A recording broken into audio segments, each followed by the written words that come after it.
भक्ति बिंदु चैनल में बहुत बहुत स्वागत है।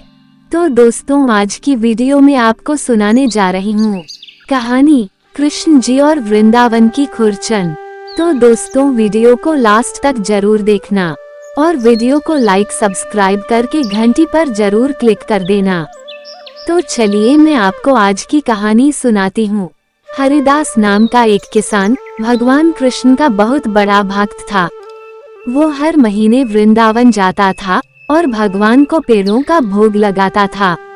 वहाँ वह पेड़े घर लाता था और बांट देता था। कई सालों से यही चल रहा था। एक दिन वो वृंदावन में बिहारी जी के दर्शन करने जा रहा था। तभी उसने एक हलवाई की दुकान पर एक मिठाई बनती हुई देखी।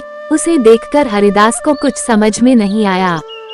हरिदास भैया, यह आप कौन सी मिठाई बना रहे हैं? हलवाई भैया, इसे खुरचन कहते हैं। यहाँ की मशहूर मिठाई है और नंदलाला को बहुत पसंद है, खा कर देखो। हरिदास नहीं, मैं पहले अपने कान्हा को भोग लगाऊंगा, उसके बाद ही खाऊंगा। एक काम करो, तुम पेड़ों की जगह मुझे ये दे दो। हलवाई से खुरचन लेकर हरिदास मंदिर पहुँच जाता है। कृष्ण जी की पूजा कर भोग लगाकर गाँव वापस चला जाता है। उसके बाद वह हर महीने कान्हा जी को खुरचन का भोग लगाने लगता है। इसी बीच गर्मियां शुरू हो जाती हैं। एक दिन वो उसी दुकान पर पहुंच जाता है, लेकिन उसे खुरचन कहीं नजर नहीं आती। हरिदास भैया, आज खुरचन कहीं नजर नहीं आ रही। हलवाई भैया, गर्मियों में दूध की कमी हो जाती है और खुरचन में बहुत दूध लगता है, इसलिए गर्मियों में खुरचन नहीं मिलती। पूरे वृंदावन में नहीं मिलेगी, आप पेड़े ले जाओ। हरिदास लेकिन भैया, मैं तो खुरचन का ही भोग लगाना चाहता हूँ। आप एक काम करो, मेरे लिए थोड़ी सी बना दो।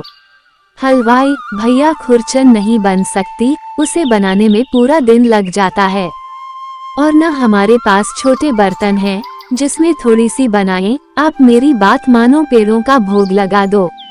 हरिदास पेड़े लेकर मंदिर में पहुंच जाता है और भोग लगाकर वापस आ जाता है। रात के समय जब वह सो रहा था तो उसे सपने में कान्हा जी बाल रूप में दिखाई दिए। उसने देखा नन्हे से कृष्ण जी की आंखों से आंसू निकल रहे हैं और सामने पेड़े पड़े हैं। ये देखकर हरिदास की नींद खुल गई। वह रात को ही गाँव से पैदल वृंदावन के लिए चल दिया। सुबह दिन निकलते ही वह उस हलवाई की दुकान पर पहुंच गया। हलवाई अरे भाई जी, आप सुबह सुबह रहा, क्या बात है? हरिदास भैया, आप मुझे बता दो, खुरचन कैसे बनेगी? नहीं तो मेरे नंदलाल भूखे रह जाएंगे।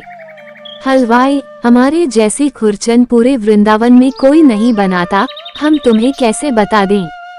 मुझे तो लगता है किसी हलवाई ने तुम्हें खुरचन के बारे में पता करने भेजा है, इसलिए तुम यहाँ कान्हा का नाम लेकर झूठी कहानी सुना रहे हो। भागो यहाँ से, फिर कभी नजर मत आ जाना। हरिदास दुखी होकर कृष्ण जी के मंदिर के बाहर जाकर बैठ जाता है। वह भगवान के दर्शन करने भी नहीं जाता। हरिदास को सुबह से शाम हो गई। वह भूखा प्यासा मंदिर के बाहर बैठकर हरे कृष्ण नाम का जाप करता रहा। शाम के समय वह हलवाई हरिदास को ढूंढते हुए आया। हलवाई भाई जी, मैं काफी देर से आपको ढूंढ रहा हूँ। आपको मैंने दुकान से भगा दिया, उसके बाद से मेरी दुकान पर एक भी ग्राहक नहीं आया। शाम तक मेरी सारी मिठाई सड़ गई।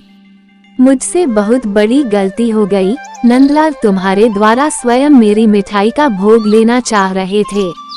मैंने घमंड में उनके सच्चे भक्त को मना कर दिया। अब तुम मेरे साथ चलो। हरिदास मुझे क्षमा करो भाई, मेरे कारण तुम्हें कष्ट हुआ।